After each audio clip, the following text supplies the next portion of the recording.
ஹே கதை கேட்க நீங்கள் வந்துட்டீங்களா? கதை சொல்ல நானும் வந்துட்டேன். நம்ம நேற்று பார்த்த வீடியோவோட ஃபைனல் எபிசோட் தான் இன்றைக்கி பார்க்க போகிறோம். வீடியோக்குள்ளே போகிறதுக்கு முன்னாடி எப்பயும் சொல்கிறதா இப்பயும் சொல்கிறேன், எஸ்எஸ் வாய்ஸ் ஓவரை சப்ஸ்கிரைப் பண்ணுங்கள், பார்த்ததுக்கப்புறம் லைக் பண்ணுங்கள், மறக்காமல் போகிறதுக்கு முன்னாடி எக்ஸ்பிளனேஷன் எப்படி இருக்குன்னு சொல்லிட்டு கமெண்ட் பண்ணிட்டு போங்க. ஸ்டார்டிங் சீனில் என்ன ஆகுது அப்படின்னு பார்த்தா நம்ம ஹீரோக்கும் ஹீரோயினுக்கும் கல்யாணம் ஆகிடுது இல்லையா? அப்போ ஹீரோ என்ன சொல்கிறான், ஹீரோயின் கேட்டோம் அப்படின்னு பார்த்தா நம்ம 2 பேருங்க கல்யாணம் ஆகிடுச்சு, இனிமே நீயும் நானும் தனியாக இருக்கக்கூடாது, அதனால நீ என்னோட வீட்டுக்கே வந்துரு, அதுதான் உனக்கு சேஃபும் கூட அப்படின்னு சொல்லும் போது ஹீரோயினுக்கு கொஞ்சம் தயக்கமா இருக்கு. வேற வழியும் இல்லை, ரூஹன் கிட்ட எஸ்கேப் ஆகுறதுக்கு அதுதான் நல்ல வழி அப்படின்னு தோணும் போது சரி ஓகேவா உன்னோட ஃப்ரெண்டு வீட்டுக்கு போயிட்டு நம்ம இருக்கிற எல்லா பொருளையும் எடுத்துட்டு வந்துடலாம் அப்படின்னு ஹீரோ கூப்பிடுறான். ஐயோ வேண்டாம் வேண்டாம், என் ஃப்ரெண்டுக்கு இப்போ நீங்க தான் என்ன கல்யாணம் பண்ணிக்க போறீங்க அப்படின்றது தெரியாது, அதனால தயவு செஞ்சு நான் மட்டும் போயிட்டு வரேன் அப்படின்னு சொல்றா. அப்பனா நீ என்னை பற்றி அசிங்கப்படுறியா, என்னை கல்யாணம் பண்ணதுக்கு ஃபீல் பண்ணுறியா அப்படின்னும் போது என்னவோ பண்ணி தொலைங்க அப்படின்னு சொல்லி இவனையும் கூட்டிட்டு போறா. ஹீரோயின் கல்யாணம் பண்ணிக்கிறதுக்கு தான் போறா அப்படின்றது ஃப்ரெண்டுக்கு தெரியாம அவ காலையில எங்கடி போய் தொலைஞ்ச, இவ்வளோ நேரமா நானும் உனக்கு ட்ரை பண்ணிக்கிட்டே இருக்கேன், என்னதான் ஆச்சு இவ்வளோ நேரம் எங்க இருந்த அப்படி இப்படின்னு காய்ச்சி போச்சுன்னு கத்திக்கிட்டு இருக்கா. அப்பதான் ஹீரோயின் ஆக்சுவலா எனக்கு கல்யாணம் ஆயிடுச்சுடி அப்படின்னு சொல்றா. ஆமா அவளுக்கு கல்யாணம் ஆயிடுச்சு, நான் தான் அவளோட ஹஸ்பண்ட் அப்படின்னு சொல்லிட்டு ஹீரோ பக்கத்துல நிக்கிறான். ஐயோ அங்கிள் உங்களுக்கு எப்படி காமெடி பண்ணணும்னு கூட தெரியலையா, செம்மையா காமெடி பண்றீங்க அப்படின்னு சொல்லிட்டு பங்கமா ஜோஷினா கலைச்சு விட்டுறா. வாய் திறந்து நீ எதனா சொல்ல போறியா இல்லையா அப்படின்னு ஹீரோயின் கிட்ட கேட்கறான். உடனே ஹீரோயின் ஆமாண்டி இவர் தான் என்னோட ஹஸ்பண்ட் அப்படின்னும் போது ஜோஷினாக்கா அப்படி தலையே கொஞ்ச நேரம் சுத்த ஆரம்பிச்சிருது.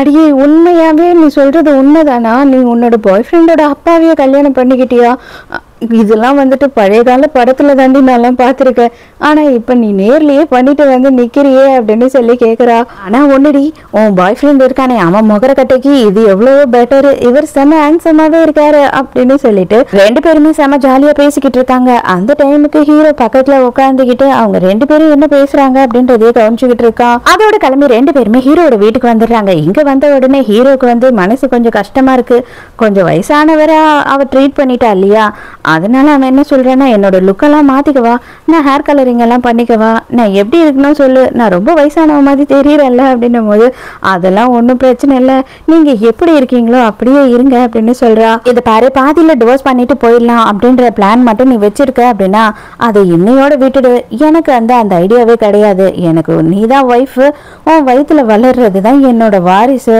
கண்டிப்பா நான் எதுக்காகவும் இதை விட்டு கொடுக்கவே மாட்டேன், உன்னை விடவே மாட்டேன் அப்படின்னு சொல்றான். இல்லை இல்லை எனக்கு அந்த பிளான் எல்லாம் கிடையாது, எனக்கு கொஞ்சம் தயக்கமா இருக்கு அப்படின்னு சொல்றா. அதெல்லாம் போக போக சரியாயிடும், கல்யாணம் ஆன புதுசுல அப்படிதான் இருக்கும், ஆனா நான் உன்கிட்ட ஓப்பனா ஒண்ணு சொல்றேன், நான் பயங்கரமா பொசசிவான பர்சன், அதனால நீ கிளப்புக்கு போறது சரக்கு அடிக்கிறது அப்படி இப்படின்னு வெளியில எல்லாம் சுத்தக்கூடாது, அது மட்டும் கிடையாது, நீ எந்த ஒரு பசங்க கூடவும் வெளியில எங்கேயும் போகக்கூடாது, யார்கிட்டனா பேசுறேன்னா கூட நான் இருக்கும் போதுதான் பேசணும், புரியுதா அப்படின்னு சொல்றான். ஹீரோயினுக்கு ஐயோ இந்த கிழமை நம்மள டார்ச்சர் பண்ணி எடுத்துருவானோ அப்படின்னு பயமா இருக்கு.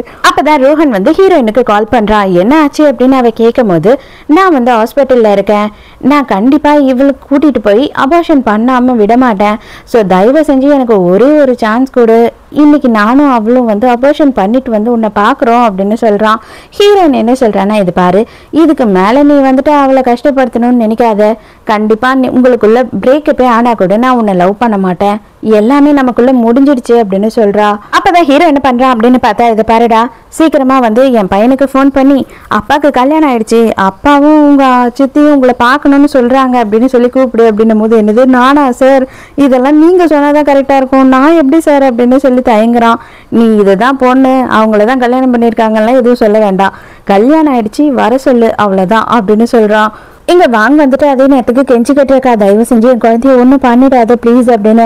என்னது உன் குழந்தைய ஒன்றும் பண்ணிட கூடாதா, நான் அப்பல இருந்தே சொன்னேன் நமக்குள்ள எந்த ஒரு கமிட்மெண்ட்டும் கிடையாது, நம்ம ஜாலிக்காக தான் பழகிறோம்னு சொல்லி, ஆனா நீ என்னை எவ்வளவு அளவுக்கு யூஸ் பண்ணிக்கணும் அப்படின்னு நினைச்ச, என்ன நீ ஏமாத்திட்ட, கண்டிப்பா இதை நான் சும்மா விட மாட்டேன். அன்னைக்கு எப்படி ஹீரோயின் அங்க வந்தா, நீ தானே அவளை வர வச்ச, எனக்கு அதுவுமே தெரியும், இதுக்காகவே நான் சொல்றேன், என்னோட குழந்தை உன் வயித்துல வளரவே கூடாது அப்படின்னு சொல்லி கத்துறான். அப்பதான் ஹீரோவோட செக்ரட்டரி ஃபோன் பண்ணிட்டு அப்பாக்கு கல்யாணம் ஆயிடுச்சு அப்படின்னு சொல்லும் போது, காமெடி பண்ணாத, உனக்கு என்னதான் பிரச்சனை, அப்பா கூட சேர்ந்து சேர்ந்து நீங்க லூஸ் ஆயிட்டியா என்ன அப்படின்னு சொல்லி கேட்குறான். சார் இல்ல சார், உண்மையாதான் சொல்றேன், உங்க அப்பா கல்யாணம் பண்ணிக்கிட்டு உங்க புது சித்திய வீட்டுக்கும் கூட்டிட்டு வந்துட்டாரு. இன்னைக்கு நீங்க அவங்களுக்கு மரியாதை செலுத்துறதுக்கு அவங்களுக்கு டீலாம் கொடுக்கணுமா, அதனால சீக்கிரம் வீட்டுக்கு வாங்க அப்படின்னு சொல்லி கூப்பிடுறான். இந்த வயசான காலத்துல இந்த கிழவனுக்கு இதெல்லாம் தேவையா, எதுக்காக இவன் எனக்கு இப்படி உயிரை எடுக்கிறான் அப்படின்னு சொல்லி எங்க பையன்காரன் செம்ம கடுப்புல இருக்கும் போது அப்பதான் வாங்க என்ன சொல்றா அப்படின்னா, இது பாரு, நீ அவருக்கு ஒரே வாரிசு, பட் ஆனா உன்னோட சித்திக்கு குழந்தை பிறக்குமா பிறக்காதா அப்படின்றதெல்லாம் நமக்கு தெரியாது. ஆனா இதுவே உனக்கு ஒரு குழந்தை இருந்ததுன்னு வச்சுக்கோயேன், நீங்க 2 பேரும் வாரிசா இருப்பீங்க. ஆனா உங்க அப்பாக்கு அப்புறம் உங்க சித்தி சிங்கிளா தான் இருப்பாங்க. எப்படி இருந்தாலும் உங்க 2 பேருக்கு அதிக பெர்சன்டேஜ் கிடைக்கும் அப்படின்னு சொல்லி ஐடியா கொடுக்குறா. இவனுக்கும் அது கரெக்ட் அப்படின்னு தோணுது. இதை பார், இந்த குழந்தைக்காக மட்டும்தான் உன்னை விட்டுட்டு போறேன், எனக்கு இந்த குழந்தை தேவை, மற்றபடி நீ என்னோட பொண்டாட்டியா இருக்கலாம் அப்படின்றது மட்டும் நீ என்னைக்குமே ட்ரை பண்ணிடாத, புரியுதா அப்படின்னு சொல்லி மிரட்டுறான். இவளும் உடனே, இது பாரு, எனக்கு இந்த குழந்தை உன்னோட வாரிசா நீ ஏத்துக்கிட்டீங்கன்னா போதும், மற்றபடி நீ எனக்கு எதுவுமே பண்ண வேணாம் அப்படின்னு சொல்றா.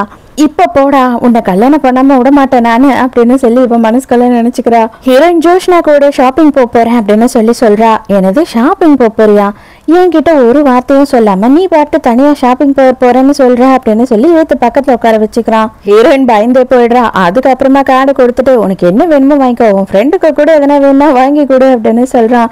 ஐயோ அடே கிழவா, இதுதான் உன்னோட ரொமான்ஸா அப்படின்னு சொல்லிட்டு வேக வேகமா எழுந்து ஓடிடுறா.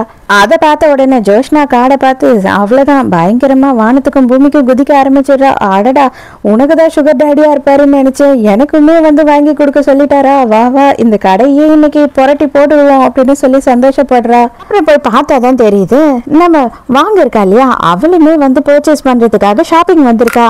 டீ பார்ட்டிக்கு இவளையும் கூட்டிட்டு போறேன் அப்படின்னு சொல்லியிருக்கானா, அதனால இவளும் வந்திருக்கா.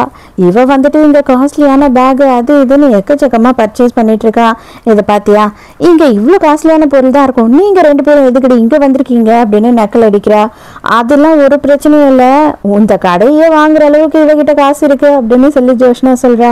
அப்பதான் கரெக்டா ரோஹன் அந்த இடத்துக்கு வரான். இதை பாரு டார்லிங், நீ இதை பார்த்து எதுவும் தப்பா நினைச்சுக்காத, அவ அவளுக்கு தேவையானதை கேட்டா நான் வாங்கி கொடுக்குறேன், மற்றபடி அவளுக்கும் எனக்கு ஒன்றும் சம்பந்தம் இல்லை, அந்த குழந்தைய எனக்கு கொடுத்துட்டு நான் வளர்த்துக்கிறேன்னு சொல்லி கேட்டிருக்கேன், நீ சொன்ன அப்படின்னா இப்பவே அவளை கூட்டிட்டு போய் அபார்ஷன் கூட பண்ணிடுறேன் அப்படின்னு சொல்லி சொல்றான். ஹீரோயின் எனக்கு இன்ட்ரெஸ்ட் இல்லை அதெல்லாம் அப்படின்னு சொல்றா. அதுக்குள்ள ஜோஷ்னா அவளுக்கு கல்யாணமே ஆயிடுச்சு அப்படின்னு சொல்றா. நீ இப்போதைக்கு தெரிந்துற மாதிரி இல்ல, சரி ஓகே, இவளை நானும் கல்யாணம் பண்ண போறேன் அப்படின்னு சொல்லிட்டு இங்க இருக்கிற எல்லா காஸ்ட்லியான பொருளையும் எடுத்து கொடுங்க, வாங்குக்கு நான் வாங்கி தர போறேன் அப்படின்னு சொல்லி கூப்பிடுறான். உடனே அவங்க எல்லாத்தையும் காஸ்ட்லியான பொருள் எல்லாம் எடுத்து வைக்க ஆரம்பிச்சிடுறாங்க. ஹீரோயின் உடனே என்ன பண்றா அப்படின்னு பார்த்தா, ஹீரோக்கு கால் பண்ணிட்டு, கொஞ்ச நேரத்துக்கு மட்டும் உங்க பையனோட அக்கௌண்ட்டை ஃப்ரீஸ் பண்ண முடியுமா, கார்டெல்லாம் ஒர்க் பண்ணாம மாதிரி அப்படின்னு சொல்லி கேட்குறா. எதுக்கு அப்படின்னு ஹீரோ கேட்குறான். சரி வேண்டானா விட்டுருங்க அப்படின்னு சொல்லும் போது, இல்ல நான் பண்றேன் அப்படின்னு சொல்லி ஹீரோ உடனே ஒத்துக்கிறான். கார்டு ஒர்க் ஆகல அப்படின்னு சொல்றாங்க. என்னது கார்டு ஒர்க் ஆகல, இது எப்பேற்பட்ட கார்டுன்னு தெரியுமா, சான்ஸே இல்லை, அதுக்கெல்லாம் சான்ஸே இல்லை அப்படின்னு சொல்லிட்டு இவனும் இவன்கிட்ட இருக்க கார்டு அதுக்கப்புறமா மொபைல்ல எல்லாத்துலயும் ட்ரை பண்ணி பாக்குறான். பேமெண்ட்டே பண்ண முடியல. எல்லாத்தையும் வச்சுட்டு வா போலாம் அப்படின்னு சொல்லிட்டு கூப்பிடுறான். உடனே இவளும் என்ன சொல்றானா, பரவாயில்ல, இன்னைக்கு என்னால இது எல்லாமே வாங்க முடியலன்னா கூட எனக்கு கவலை இல்லை, ஓ மேல இருக்க கடுப்புல அவன் என்னை கல்யாணம் பண்ணிக்கிறேன்னு சொல்லிட்டான் பத்தியா, அதுவே எனக்கு போதும், இதெல்லாம் எனக்கு ஒரு பெரிய விஷயமும் கிடையாது அப்படின்னு சொல்லிட்டு அவ எடுத்த பொருள் எல்லாத்தையும் அங்கேயே தூக்கி கடைசிட்டு கிளம்பிடுறா. பார்ட்டிக்குமே வந்துடுறாங்க. வந்த உடனே ரோஹன் என்ன சொல்றான் வாங்கிட்ட அப்படின்னு பார்த்தா, இதை பாரு, இது ரொம்ப நாள் அப்படின்லாம் நினைக்காத, இதெல்லாம் நினைக்காது, எனக்கு அந்த குழந்தை வேணும், அது வரையில மட்டும்தான், ஜஸ்ட் நீ ஆக்ட் பண்ணினா போதும் அப்படின்னு சொல்றான். இங்க ஹீரோயின் அதே நேரத்துக்கு ரொம்ப தயக்கத்தோடயே இருக்கா. அப்ப ஹீரோ என்ன சொல்றான் அப்படின்னா, எதை பத்தியுமே கவலைப்படாத, என்ன ஆனாலும் சரி நான் உன் பக்கத்துலயே தான் இருப்பேன், உனக்கு எதுவும் நடக்கவும் விட மாட்டேன் அப்படின்னு சொல்றான். ஃபர்ஸ்ட் பெரியவங்களுக்கு மரியாதை கொடுக்கறதுக்காக இவங்க சின்ன பசங்க 2 பேரும் டீ கொடுக்கணும் அப்படின்னு சொல்றாங்க. ஹீரோயின் இன்னும் ஃபேஸை காட்டாம தான் வந்துகிட்டு இருக்கா. அந்த டைமுக்கு வாங்க பார்த்த உடனே ஹீரோ, நீ எதுக்கு இங்க இருக்க அப்படின்னு கேட்கறான். இல்ல, அவர் என்னை ஏத்துக்கிட்டாரு, என் வயிற்றுல வளர்ற குழந்தைய ஏத்துக்கிட்டாரு அப்படின்னு சொல்றா. சரி வாங்க டீயை கொடுங்க அப்படின்னு சொல்லி 2 பேரும் போய் உட்காந்துடுறாங்க. இவங்க 2 பேரும் முட்டி போட்டு டீயை எடுத்துட்டு போயிட்டு எப்படா ஹீரோயின் மூஞ்ச காட்டுவா அப்படின்னு சொல்லி வெயிட் பண்ணிக்கிட்டு இருக்காங்க. அது ரோஹன் ரொம்ப ஆர்வமா இருக்கா. ஹீரோயினோட மூஞ்ச பார்த்த உடனே அவங்க அப்பெல்லாம் கீழே போட்டுட்டு அப்படியே அங்கேயே உட்காந்துடுறான். ஐயோ என்ன நடக்குதுங்க, என்னால் இதை ஏற்றுக்கவே முடியாது அப்பா, எதுக்காக நீங்கள் எனக்கு இவ்வளோ பெரிய துரோகத்தை பண்ணீங்க அப்படின்னு கத்துறான். வாங்குக்கு ஒன்றுமே புரியல. பாவம் வயசான காலத்துல அங்கிள் இப்பதான் ரொமான்ஸ் பண்ணிட்டு இருக்காரு. ஐயோ தங்கமே உன் கை சுட்டுடுச்சா அப்படின்னு சொல்லி ஹீரோயினோட கையை பிடிச்சி கேட்டுக்கிட்டு இருக்காரு. அவனுக்கு செம்மையா வெறி ஆகுது. நீங்க எதுக்காகப்பா இப்படி நடந்துக்கிறீங்க அப்படின்னு கத்துறான். ஏய், பெரியவங்க முன்னாடி எப்படி பேசணும், எப்படி பிஹேவ் பண்ணணும் உனக்கு தெரியாதா? அவ உன்னோட சித்தி, இதுக்கப்புறம் அவளை மரியாதை இல்லாம பேர் சொல்லி நீ கூப்பிட்ட, உன்னை என்ன பண்ணுவனே தெரியாது அப்படின்னு சொல்லிட்டு ஹீரோ காத்துறான். என்னது சித்தியா? யாரு இவளா? எனக்கா? ஐயோ சான்ஸே இல்லை, அப்படியெல்லாம் என்னால ஏத்துக்கவே முடியாது, நான் அப்படியெல்லாம் கூப்பிட மாட்டேன், நீங்க இந்த மாதிரி பண்ணதே தப்பு, என்னால ஏத்துக்க முடியாது அப்படின்னு கத்திக்கிட்டே இருக்கான். செக்ரட்டரி அவனால ஏத்துக்க முடியாதான், ஒரு பிரச்சனையும் இல்லை, அவனா உட்காந்து மறுபடியும் முட்டி போட்டு அவளுக்கு டீ கொடுக்காம அவன் இங்க இருக்கக்கூடாது, அவனை அப்படியே தூக்கிட்டு போய் வெளியில கடாசிடு அப்படின்னு சொல்றாரு. எவ்வளோ ஒருத்திக்காக நீங்க என்னை இப்படி கேவலமா நடத்துவீங்களா? அன்னைக்கு நைட்டு இவ கூட நீங்க தான் இருந்தீங்களா? அப்ப அவ இதுக்கு முன்னாடி ஏன் கூட இருந்தா, இப்போ உங்க கூட இருந்தா, அதுக்கப்புறம் யார் கூட வேணாலும் இருப்பா, இவளுக்காக நீங்க உங்க பெத்த பிள்ளையே கேவலமா நடத்துறீங்களா அப்படின்னு சொல்றான். அவ்வளவுதான், ஹீரோக்கு செம கடுப்பாயிடுது. எட்டி ஒரு உதவிட்டு மரியாதையா முட்டி போடுறான் அப்படின்னு கத்துறான். நீ இப்போவும் நான் சொல்றதை கேட்கல அப்படின்னா கண்டிப்பா உன்னை வீட்டை விட்டு வெளியில அனுப்பிடுவேன் அப்படின்னும் போது இவனுக்கு அதை ஏத்துக்கவே முடியல. இருந்தாலும் வேற வழி இல்லை, சொத்து வேணும் இல்லையா? அதுக்காக இவன் சைலண்டா நான் எல்லாத்தையும் ஏத்துக்கிறேன் அப்படின்னு ஒத்துக்கிறான். ஆனாலும் மனசுக்குள்ள செம்ம கொலை வெறியோடையே ஹீரோயினுக்கு டீ கொடுக்குறான். இது பாரு, நீ அதெல்லாம் எதையும் மனசுல வச்சுக்காத, அவன் அப்படிதான் எப்பவுமே இந்த மாதிரி தான் எடுத்து எரிஞ்சு நடந்துப்பான், நீ அதை பத்திலாம் எதுவும் கவலைப்படாத, இன்னையில இருந்து நீ இந்த வீட்டோட முதலாளி, அதுக்கு ஏத்த மாதிரி நடந்துக்கோ, அவனுக்கு நீ சித்தி, அவனை என்ன தப்பு பண்ணாலும் தண்டிக்கிறதுக்கு உனக்கு ரைட்ஸ் இருக்கு, நீ என்ன வேணாலும் பண்ணலாம் அப்படின்னு சொல்றாரு. அதுக்கப்புறம் பார்ட்டியில ஹீரோவும் ஹீரோயினும் ரிங்க மாத்தி கல்யாணம் பண்ணிக்கிறாங்க. அவ்வளவுதான். இந்த ஃபாரின் கொலாபரேஷன்லாம் பார்த்து நம்ம ரோஹனுக்கு தான் வயிற்றெரிச்சல் தாங்க முடியல. ஒரு 4 பாட்டில் ஜெலிசல் குடிச்சா கூட அவனுக்கு அடங்காது போல வயிற்றெரிச்சல். அப்பதான் ஒரு விஷயத்த சொல்றான் வாங்க கிட்ட. என்ன சொல்றான் அப்படின்னு பார்த்தா, எங்க அப்பாவுக்கு சின்ன வயசுல ஒரு ஆக்சிடென்ட் ஆயிடுச்சு, அவரால் குழந்தை பெற்றுக்க முடியாது அப்படின்னு சொல்றான். அதை கேட்டுட்டு வாங்குக்கு பயங்கர சந்தோஷம். அப்பனா நீ ஒருத்தன் தான் ஒரே வாரிசு, நம்ம வயிற்றுல வளர்ற குழந்தை தான் எல்லாத்துக்கும் வாரிசா அப்படின்னு சொல்லி சந்தோஷப்படுறா. நைட்டு ரூம்க்கு வந்த உடனே ஹீரோ ரொமான்ஸ் பண்றதுக்கு வரான். ஹீரோயின் ஐயோ நான் ரொம்ப டயர்டா இருக்கேன், நான் குளிக்க போறேன் அப்படின்னு போயிடுறா. குளிச்சுட்டு வந்த உடனேயும் விட மாட்டான். அப்போ உடனே என்ன சொல்லிடுறானா, இல்லை எனக்கு கை கால்லாம் வலிக்குது, பயங்கர டயர்டா இருக்கேன், என்னால எதுவும் பண்ண முடியாது அப்படின்னு சொல்றா. சரி சரி தூங்க, ஒன்றும் பிரச்சனை இல்லை அப்படின்னு சொல்லிடுறான். அதோட மறுநாள் என்ன ஆகுது அப்படின்னு பார்த்தா, நம்ம ஹீரோவுக்கு அம்மா இருக்காங்க, அவங்க கிட்ட ஹீரோயினை கொண்டு போய் இன்ட்ரடியூஸ் பண்றான். ஆனா அவங்க செம கோவத்துல இருக்காங்க. நீ ரோஹானோட கேர்ள் ஃப்ரெண்டா? ஏண்டா உனக்கு அறிவே இல்லையாடா? உன் பையனோட கேர்ள் ஃப்ரெண்டை எப்படா நீ கல்யாணம் பண்ணுவ? எதுக்காக நீங்க 2 பேரும் இந்த மாதிரி ஒரு விஷயத்த பண்ணீங்க அப்படின்னு சொல்லி செமையா திட்டுறாங்க. இது பாருமா, நிறைய விஷயம் எல்லாத்தையும் உங்ககிட்ட நான் எக்ஸ்பிளைன் பண்ண முடியாது, சிம்பிளா சொல்றேன். அவன் இவளுக்கு துரோகம் தான் பண்ணிக்கிட்டு இருந்தான் அப்படின்னும் போது அப்ப கூட பரவாயில்ல, அவங்கள பிரிச்சு விட்டுட்டு அவனுக்கு யாரை பிடிக்குதோ நீ கல்யாணம் பண்ணி வச்சிருந்திருக்கலாம், ஆனா இவளை நீ கல்யாணம் பண்ணியிருந்திருக்க கூடாது அப்படின்னு சொல்றாங்க. இல்ல எங்களுக்குள்ள ஒரு ஆக்சிடென்ட் ஆயிடுச்சு, அதுல இவ பிரெக்னென்ட் ஆயிட்டா அப்படின்னு சொல்லும் போது இவங்களுக்கு பேச்சு முச்சே இல்லடி. என்னடா நீ சொல்ற? உனக்கு தான் 16 வயசுலயே ஒரு ஆக்சிடென்ட் ஆச்சு, உனக்கு குழந்தையே பிறக்காதுன்னு சொல்லிட்டாங்களே டாக்டர் அப்படின்னு சொல்றாங்க. எவனோ ஒரு டாக்டர் சொல்றத நம்புற, நான் சொல்றத நீ நம்ப மாட்டியா அப்படின்னு சொல்லி இவன் கோவப்படுறான்.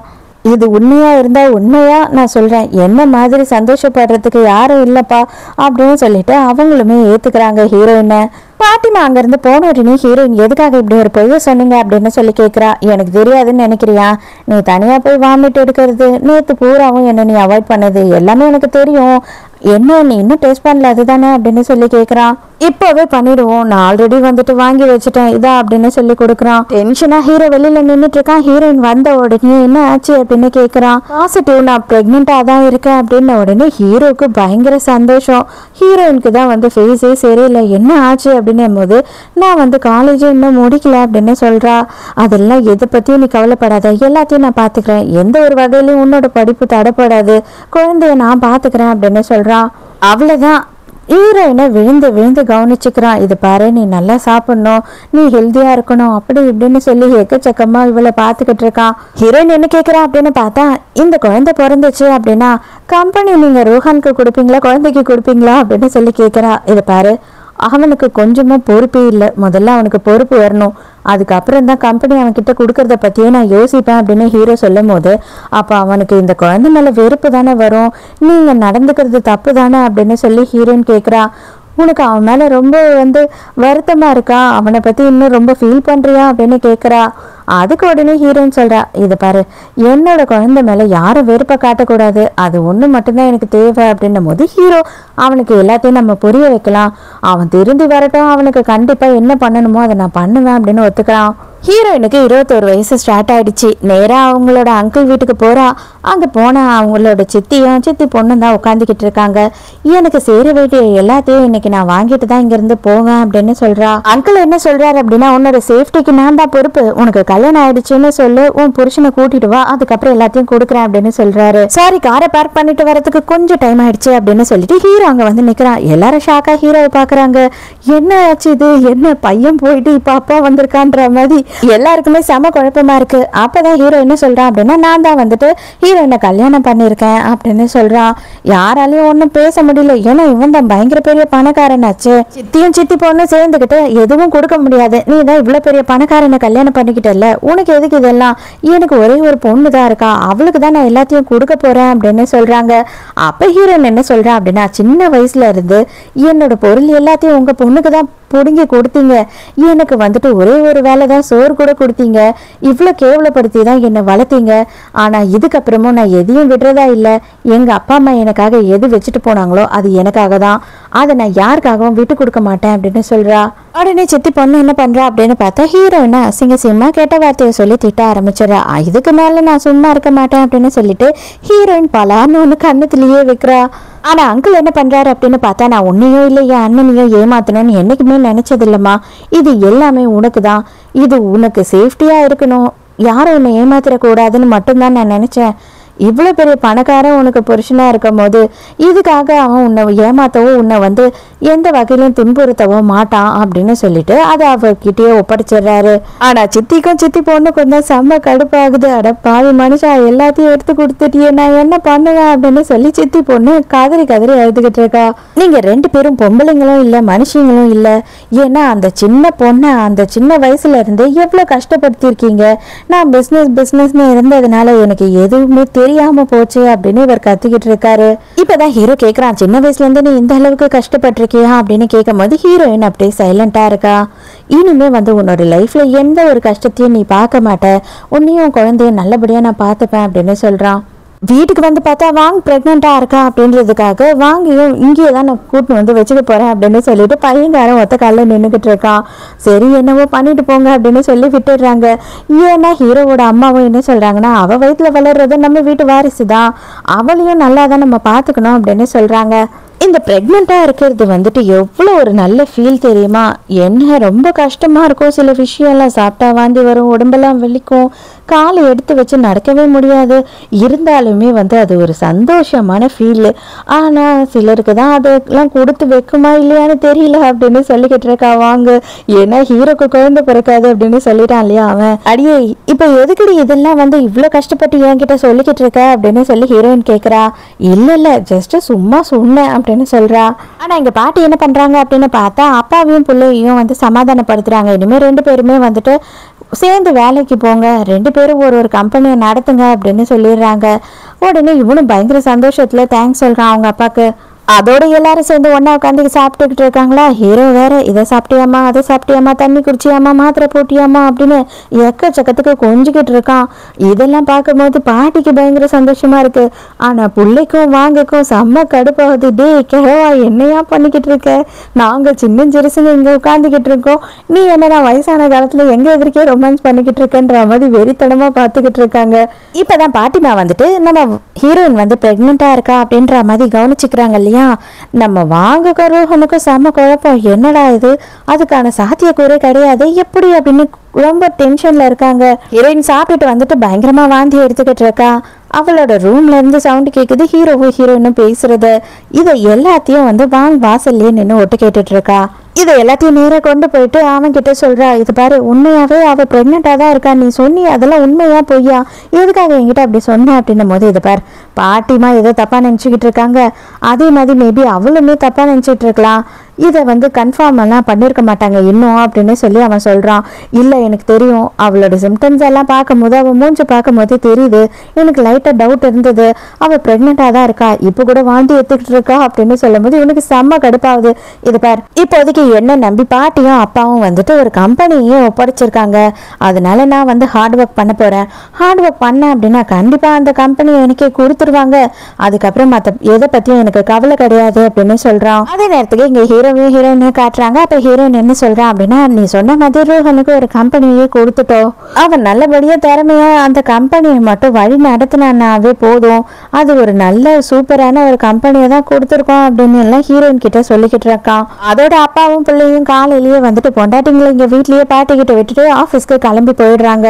அப்போதான் வாங்கி என்ன பண்ணுறேன் அப்படின்னு பார்த்தா, பாட்டிமா எனக்கு ஒரே ஒரு ஹெல்ப் பண்ணுங்க, நானும் இவ்வளோ வந்து சின்ன வயசுலேருந்து ஃப்ரெண்டு தான், என் மேலே கோபமாக இருக்கா, நான் சமாதானம் ஆகணும் அப்படின்னு நினைக்கிறேன். நம்ம வந்து சரி நீ என்ன பண்ண போகிற அப்படின்னு சொல்லி கேட்குறாங்க. நான் அவளுக்காக வந்துட்டு ஹெல்த்தியான ஒரு சூப் பண்ணி தரப்போகிறேன் அப்படின்னு சொல்லும் போது சரி ஓகே நீ பண்ணு, நான் வந்துட்டு ஆளை அனுப்பி உன்னை கூடியே இருந்து கவனிச்சுக்க சொல்லுவேன், நீ நல்லபடியாக பண்ணி தரணும், ஏன்னா அவள் மாசமாக இருக்கா அப்படின்னு சொல்லும் போது கண்டிப்பா அப்படின்னு சொல்கிறா. அந்த சூப்பையும் ரெடி பண்ணி எடுத்துட்டு வந்துடுறான். ஆனால் ஹீரோயினுக்கு இவன் மேலே நம்பிக்கையே இல்லை. இதை பாரு, நீயும் நானும் மாமியார் மருமகள் ஆயிட்டோம், அதனால ஒன்று சேர்ந்துடலாம் அப்படின்னு கேட்குறா. அப்போ பாட்டிமாவும் வந்து நீ கவலைப்படாமல் தைரியமாக குடிமா, நான் கூடியே இருந்து ஒரு ஆளை பார்க்க சொன்னேன், அவங்களோட மேற்பார்வையில தான் வந்து இந்த சூப்பையே அவ செஞ்சா அப்படின்னு சொல்றாங்க. இருந்தாலும் ஹீரோயினுக்கு கொஞ்சமும் நம்பிக்கையே இல்லை. சரி ஓகே, அம்மாவும் இந்த அளவுக்கு சொல்றதுனால நான் இதை குடிக்கிறேன், ஆனால் எனக்கு ஒரே ஒரு கண்டிஷன் இருக்கு, ஃபர்ஸ்ட் இதை நீ குடிச்சு காட்டு, அதுக்கப்புறம் நான் குடிக்கிறேன் அப்படின்னு சொல்றா. ஐயோ மாமியாரே, உங்களுக்கு செஞ்சதை நான் போய் குடிக்க முடியுமா, அது தப்பாயிடும், அது நான் உங்களை இன்சல்ட் பண்ற மாதிரி ஆயிடும் அப்படின்னும் போது நீ தானே ஃப்ரெண்டா இருக்கணும்னு சொன்ன, அதனால நீ குடிச்சிட்டு கொடு அப்படின்னு சொல்றா. ஏமா அவன் மேல இன்னும் உனக்கு நம்பிக்கை வரலையா அப்படின்னு பாட்டிம்மா வேற கேக்குறாங்க. இவளுக்கு செம்ம கடுப்பாகுது. சரி இதுல என்ன பெரிய விஷயம் இருக்கு, அவளும் மாசமா இருக்கா, நீயும் மாசமா இருக்க, அவ தான் நீ குடிச்சிட்டு கொடுத்தா குடிக்கிறேன்னு சொல்றா இல்லையா, அதனால நீ கொஞ்சம் குடிச்சிட்டு தான் கூடமா அப்படின்னு சொல்லிட்டு பாட்டிம்மா சொல்லிடுறாங்க. வாங்குக்கு என்ன பண்றதுன்னே தெரியல. ரொம்ப கடுப்பான ஹீரோயின் என்ன பண்றா அப்படின்னு பார்த்தா, அதை அவ வாய்க்கிட்டே எடுத்துட்டு போறா. ஆனா அவ குடிக்க கூட இல்லை, லைட்டா வாயில பட்ட உடனே அவ பதற ஆரம்பிச்சிடுறா. ஐயோ இது என்னோட நாக்குல பட்டுடுச்சு, அவ்வளவுதான் என்னோட குழந்தைக்கு எதுனா ஆயிடும் அப்படின்னு சொல்லும் போதுதான் இவங்க ரெண்டு பேருக்கும் செம்ம ஷாக்கு. அப்ப அதுல என்னத்தடி பண்ண அப்படின்னு பாட்டிமா கேக்குறாங்க. அதுல நான் ஒரு பவுடரை கலக்கினேன், நார்மலா இருக்கவங்களுக்கு ஒன்றும் ஆகாது, ஆனா பிரெக்னெண்டா இருக்கவங்களுக்கு குழந்தைக்கு மட்டும் அது பாய்சன் ஆயிடும், குழந்தை செத்துரும் அப்படின்னு சொல்றா. இவங்க ரெண்டு பேருக்கும் ஒண்ணுமே புரியல. அடி பாவி, அப்பனா என் குழந்தைய கொல்லணும்னு நீ நினைச்சியா அப்படின்னு ஹீரோயின் டென்ஷன் ஆகுறா. நீ பிரெக்னென்ட் இல்லை, நீ போய் சொல்ற அப்படின்னு நான் நினைச்சேன், அவங்க அப்பாவுக்கு குழந்தைய பிறக்கிறதுக்கான சான்ஸே இல்லை அப்படின்னு சொல்லிட்டு ரோஹன் தான் சொன்னான், அதுக்காக தான் நான் இந்த விஷயத்த பண்ணேன் தெரிஞ்சுக்கிறதுக்காக அப்படின்னு சொல்றா. ஹீரோ பதறி அடிச்சுக்கிட்டு ஹாஸ்பிட்டலுக்கு ஓடி வரான். உனக்கு ஒன்றும் ஆகலை, நல்ல வேலை, நீ நல்ல விஷயம் பண்ண அப்படின்னு சொல்லிட்டு ஹீரோக்கு சந்தோஷமா இருக்கு. ஆனா வந்து வாங்கோட வயிற்றுல இருந்த குழந்தைய தான் காப்பாற்ற முடியல அப்படின்னு சொல்ற. நீ அதை குடிச்சிருந்தா உனக்கும் நம்ம குழந்தைக்கும் எதனா ஆயிருக்கும்ல, நல்ல வேலை நீ குடிக்கல, ஐயோ அப்படின்னு சொல்லிட்டு இவன் படபடப்பாயிடுறான். இப்பதான் ரோஹன் வரான் ஹாஸ்பிட்டலுக்கு. அவன் ரொம்ப கேஷுவலா வந்துட்டு, அப்பனா என்னோட புள்ள செத்து போச்சு, எனக்கு தங்கச்சோ தம்பியோ மட்டும் கன்ஃபார்மா வர்றது உறுதி தானா அப்படின்னு சொல்லி கேட்குறான். ஆமாப்பா, உன்னோட சித்தி பிரெக்னெண்டா தான் இருக்கா, உண்மைதான், ஏன் நீங்க ரெண்டு பேரும் நம்ப மாட்டீங்க அப்படின்னு பாட்டிமா சொல்றாங்க. உடனே அவனும் ஓகே நான் நம்புறேன் இதுக்கப்புறம் அப்படின்னு சொல்லிடுறான். இதை பாரு, நீ நம்பாம போ, அதை பத்திலாம் எனக்கு கவலையே இல்லை, இதுக்கப்புறம் உன்னாலையும் உன் பொண்டாட்டியாலையும் எனக்கோ இல்லை என் பிள்ளைக்கோ என் பொண்டாட்டிக்கோ எதுனா ஆச்சு அப்படின்னா உங்க ரெண்டு பேரையும் நான் வீட்டை விட்டு துரத்திடுவேன், இதுக்கப்புறம் உனக்கும் எனக்கும் ஒண்ணுமே இல்லை அப்படின்னு ஆயிடும் அப்படின்னு சொல்றான். அவளை வாங்க பாக்குறதுக்காக வார்டுக்கு போறான். கத்திக்கிட்டே இருக்கா. பலான்னு ஒன்று கண்ணத்துல விடுறான். உன்னால தாண்டி எல்லாமே கெட்டு போச்சு, நான் உன்னை இதெல்லாம் பண்ண சொன்னேன்னா இனிமே வந்துட்டு என்னை யாருமே நம்பவே மாட்டாங்க எந்த ஒரு விஷயத்துக்கும், எதுக்காக நீ இப்படி நடந்துக்கிட்ட அப்படின்னும் போது நான் எல்லாமே உன் நல்லதுக்கு தான் நான் பண்ணேன், அவள் உண்மையா பிரெக்னெண்டா இருக்காளா இல்லையான்னு கண்டுபிடிக்கிறதுக்காக தான் இப்படி பண்ணேன் அப்படின்னும் போது என் குழந்தையே இப்போ இல்லைன்னு ஆயிடுச்சு, நான் இப்போ என்ன பண்ணட்டும் சொல்லு, ஆனால் இதுக்கப்புறம் எனக்கு நீ தேவை கிடையாது, அந்த குழந்தைக்காக தான் நான் உன்னை வச்சிருந்தேன், இப்போ அந்த குழந்தையே இல்லைன்னு ஆயிடுச்சு, நீ எதுக்கு எனக்கு அப்படின்னு சொல்லிட்டு போயிடுறான். அடுத்த சீன்ல ஹீரோவையும் ஹீரோயினையும் காட்டுறாங்க. இவங்க ரெண்டு பேரும் வந்து ஒரு பார்ட்டிக்கு போகணும், ரெடி ஆகிரு, நான் வந்து உன்னை பிக்கப் பண்ணிக்கிறேன் அப்படின்னு சொல்றான். அங்க பார்ட்டிக்கு போனா எல்லாருமே வந்துட்டு ஹீரோ வயசு ஆளுங்க. டேய் என்னடா நீனு இவ்வளோ சின்ன பொண்ணு கல்யாணம் பண்ணிட்டு வந்து நிக்கிறது எடுத்துப்புன்னு அப்படின்னு சொல்லி பேசிக்கிட்டு இருக்காங்க. இப்பதான் ஒரு விஷயம் தெரிய வருது, ஹீரோக்கு இது வரைக்கும் கல்யாணமே ஆகல அப்படின்றது. ஹீரோயினுக்கு ஒண்ணுமே புரியல. கொஞ்ச நேரத்திலேயே பார்த்தா வான் அப்படின்னு சொல்லிட்டு புதுசா ஒரு கேரக்டர் காட்டுறாங்க. இவ வந்துட்டு ஸ்கூல் டேஸ்ல இருந்து ஹீரோ கூட ஒன்னா இருக்கா, நிறைய பிசினஸ் இவங்க ரெண்டு பேரும் சேர்ந்து பண்றாங்க. அப்போ உன்னோட ஒய்ஃபா? அப்பனா இனிமே வந்துட்டு அவ்வளோ நானும் ரொம்ப க்ளோஸா இருக்கணும் இல்லையா, அதனால இந்த ட்ரிங்கை கொடுக்குறேன் அப்படின்னு சொல்லி ஹீரோயினுக்கு கொடுக்குறா. அதுக்கு உடனே ஹீரோ வந்து நானே குடிக்கிறேன், அவர் ட்ரிங்க்லாம் குடிக்க மாட்டா அப்படின்னு சொல்லிடுறா. ஏன்னா ஹீரோயின் பிரெக்னெண்டா இருக்கா இல்லையா. என்னதான் நீ சின்ன பொண்ணை கல்யாணம் பண்ணிக்கிட்டீங்கனாலும் இப்படி ஓவர் ப்ரொடெக்டிவா இருக்கக்கூடாதுடா. சரி ஓகே, ஒன்றும் பிரச்சனை இல்லை, நான் கொஞ்ச நேரம் போயிட்டு உன்னோட ஒய்ஃப் கிட்ட தனியா பேசுறேனே, இனிமே நாங்க 2 பேரும் ஃப்ரெண்ட்ஸ் ஆயிட்டோம்னா நாங்க ஷாப்பிங் அங்க இங்கன்னு ஜாலியா வெளியில போவோம் இல்லையா அப்படின்னும் போது ஹீரோக்கு கொஞ்சமும் அதுல இன்ட்ரெஸ்ட் இல்லை, வேண்டாம் அப்படின்னு சொல்றான். ஹீரோயின் பரவாயில்ல, நான் சும்மா போயிட்டு வரேன் அப்படின்னு சொல்றா. இதை பாரு, எதனா உனக்கு டிஸ்டர்பா தோணுச்சுன்னா உடனே என்ன கூப்பிடு, நான் உடனே வந்துடுறேன் அப்படின்னு சொல்றான் ஹீரோ. கூட்டிட்டு போயிட்டு காஃபி கொடுக்குறா, காஃபியும் ஹீரோயின் குடிக்க மாட்டான். இதெல்லாம் பார்க்கும்போது எனக்கு தெரிஞ்சு நீ பிரெக்னெண்டா இருக்க. அவன் வந்து இவ்வளவு சின்ன பொண்ணு கிட்ட பழகிறதெல்லாம் சான்ஸே கிடையாது. அவனுக்கு பெருசா பொண்ணுங்க மேல இன்ட்ரெஸ்ட்டுமே கிடையாது. எனக்கே தெரியும், நானும் அவனும் எத்தனையோ நாள் வந்துட்டு ஒன்னா தங்கியிருக்கோம், வெளியூருக்கெல்லாம் ஒன்னா போயிருக்கோம் வந்திருக்கோம். ஆனா அவன் எந்த பொண்ணு மேலேயும் காட்டாத அக்கறையும் மேல காட்டுறான். அப்படின்னா நீங்க ஏதோ ஒரு ஆக்சிடென்ட்ல 2 பேரும் வந்துட்டு பிரெக்னென்ட் ஆயிட்டீங்க, அதனாலதான் இது எல்லாமே நடந்திருக்கு, கரெக்டா அப்படின்னு சொல்லி இவ கரெக்டா கேக்குறா. ஆனா இன்னொரு விஷயமும் வந்துட்டு அவனுக்கு உன்கிட்ட பிடிச்சிருக்கும், என்ன தெரியுமா, உன்னோட முகம் வந்து ரூஹனோட அம்மா மாதிரி இருக்கு அப்படின்னும் போது, என்னது ரூஹனோட அம்மா மாதிரி நான் இருக்கனா, அப்ப அதனாலதான் அவர் வந்து என்ன கல்யாணம் பண்ணிக்கிட்டாருன்னு நீங்க சொல்றீங்களா அப்படின்னு கேக்குறா. ஆமா, ரூஹனோட அம்மா உன்ன மாதிரி தான் இருப்பாங்க, அவங்க 2 பேரும் ஸ்கூல்ல ஒன்னா தான் படிச்சாங்க, உனக்கு தெரியாதா, இந்த கதையெல்லாம் எதுவுமே உனக்கு தெரியாதா அப்படின்னு சொல்லி கேக்குறா. இல்ல எனக்கு தெரியாது அப்படின்னும் போது, 16 வயசுலயே அவங்க 2 பேரும் தப்பு பண்ணிட்டாங்க, அதனால அந்த குழந்தை பிறந்துச்சு, அந்த குழந்தைய வாங்கிட்டு வந்து ஹீரோ வளர்த்துக்கிட்டு இருக்கான் அப்படின்னு சொல்லிடுறா. ஹீரோயினுக்கு கொஞ்சம் கடுப்பு தான் ஆயிடுது. இருந்தாலும் என்ன பண்றா அப்படின்னா, ஏதா இருந்தாலும் சரி, இப்போதைக்கு எனக்கு கல்யாணம் ஆயிடுச்சு, அவர் என்ன நல்லபடியா நடத்துறாரு, அது எனக்கு போதும் அப்படின்னு சொல்லிட்டு அங்கிருந்து போயிடுறா. ஹீரோயின் ரூமை விட்டு வெளியில வந்த உடனே, ஐயோ என்னமாச்சு, மூஞ்செல்லாம் ஒரு மாதிரி இருக்கே, அவ என்ன சொன்னா அப்படின்னு சொல்லி டென்ஷன் ஆகுறான். அதெல்லாம் ஒண்ணும் இல்லை, நான் உடனே வீட்டுக்கு போகணும் அப்படின்னு சொல்றா ஹீரோயின். வீட்டுக்கு வந்ததுக்கு அப்புறம் தான் ஹீரோ ஃபோர்ஸ் பண்ணி கேட்கறான், அப்பனா ரூஹனோட அம்மா மாதிரி நான் இருக்கேன் அப்படின்றதுனால மட்டும்தான் வந்துட்டு நீங்க என்ன லவ் பண்றீங்களா அப்படின்னு சொல்லி கேட்கறா. அடியே, இது எல்லாத்தையும் அந்த பைத்தியக்காரி சொன்னாலா, அப்படியெல்லாம் உண்மையே கிடையாது, அவளை நான் என்ன பண்றேன் பாரு அப்படின்னு சொல்றான். இல்ல இல்ல, இப்போதைக்கு எதுவும் நீங்க கேட்காதீங்க, அதுக்கப்புறம் நான் வீக்கா இருக்கேன் அப்படின்னு நினைப்பாங்க அப்படின்னு சொல்லும் போது, இது பாரு, ரூஹனோட அம்மா யாருன்னு எனக்கே தெரியாது அப்படின்னு சொல்றான். இவளுக்கு செம ஷாக்கு. ஆமா உண்மைதான், 16 வயசு இருக்கும் போது எனக்கு ஒரு பெரிய ஆக்சிடென்ட் ஆயிடுச்சு, அந்த ஆக்சிடென்ட்ல என்ன காப்பாத்தினதே பெரிய விஷயமானதுனால அப்ப டாக்டர்ஸ் என்ன சொன்னாங்கன்னா, இவனால குழந்தை பெற்றுக்கவே முடியாது அப்படின்னு சொல்லி சர்டிபிகேட்டே கொடுத்துட்டாங்க. எங்க அம்மாவால அதை தாங்கிக்க முடியல, எங்க நான் தனிமையில ஆயிடுவனும் அப்படின்னு சொல்லிட்டு எனக்கு 17 வயசு இருக்கும் போது ரூஹனை தத்து எடுத்து கொண்டு வந்தாங்க. அவன் ரொம்ப சின்ன பையன், அவனுக்கு எதுவுமே இந்த உண்மைலாம் தெரியாது. அது மட்டும் இல்லாம அவங்க குடும்பத்தை சேர்ந்தவங்க எல்லாருமே ரொம்ப ஏழ்மையில இருந்தாங்க. அம்மா வந்து ஒரு பெரிய அமௌண்ட் அவங்களுக்கு செட்டில் பண்ணி இதுக்கப்புறம் ஃபியூச்சர்ல வந்து தொல்லை பண்ணக்கூடாதுன்னு சொல்லி தான் வந்து அந்த குழந்தைய தத்தெடுத்துட்டு வந்தாங்க சட்ட பிரகாரம். அவன் வந்துட்டு என் பையனா வளர்றானே தவிர எனக்கு அவனுக்கு அப்பாவா இருக்க கொஞ்சம் கூட வந்து தெரியவே இல்லை, எனக்கு எப்படி அப்பாவா நடந்துக்கணும்னு கூட தெரியல அப்படின்னு சொல்றான். எனக்கே 17-18 வயசுலலாம் வந்து அவனை ஒரு தம்பி மாதிரி பார்த்து அவன் கூட சண்டை போட்டுக்கிட்டு இருந்தேனே தவிர அவனுக்கு நான் அப்பான்ற முறையில் எதையுமே சொல்லி கொடுக்கல.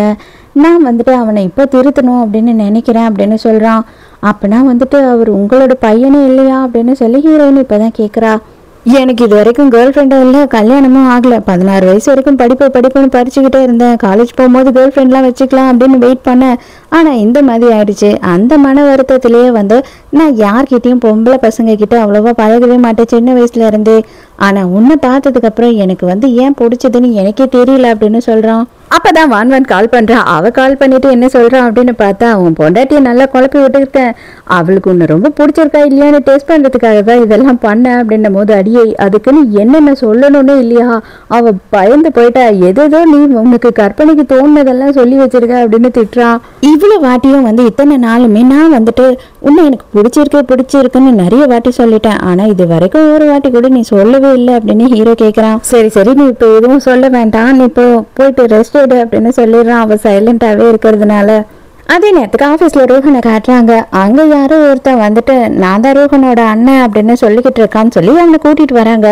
நீ என்னடா லூசு மாதிரி உளறிட்டு இருக்க அப்படின்னு கேட்கும்போது, நான் லூஸா, உனக்கு தான் தெரியாது போல, நீ என்னோட தம்பி தான், நீயும் நானும் வந்து சொந்த அண்ணன் தம்பி அப்படின்னு சொல்றான்.